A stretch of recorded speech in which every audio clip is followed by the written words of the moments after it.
সিলেট শহরের বিভিন্ন জায়গায় চলছে প্রশাসনের সাঁড়াশি অভিযান। কঠোর অবস্থানে আছে প্রশাসন। চলছে হকার উচ্ছেদ অভিযান।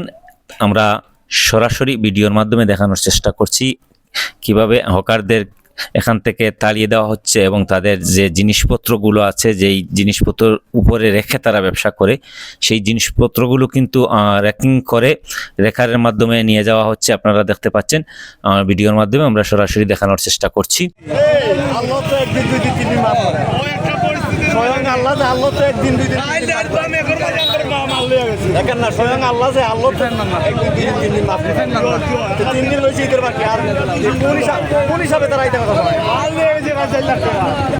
আজ মনে করেন 27 রায় 27 গেলে আর 3 দিন, তো 30 বিজয় যে 3 দিন আছে, আমরা ওই 3 দিনটা আল্লাহর বাস্তে আমরা সুযোগ দেব, মানে ওই 3 দিন আমরা ডাইলভার রুজু করিয়া জেলা বউ বাচ্চারা লইয়া ঈদ করতে পারছি।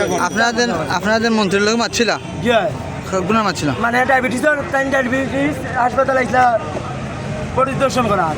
আর যাইবার সময় আমরা শব্দ লই, আমাদের রাস্তার মাঝে তাহলে গাড়ির সামনে উবাই আসতে পারতে গাড়ি থামাইছেন তাই বাদে আমরা মারছি তাই দুটা করিলাম আর আমি মাতিয়া দিলাম, মানে আমরা জিগাই দেখে দৌড়ার বা ইয়ে করেন, বাদে আমরা বললাম ডিসি যাবে বেশি আমরা ইয়ে করেন।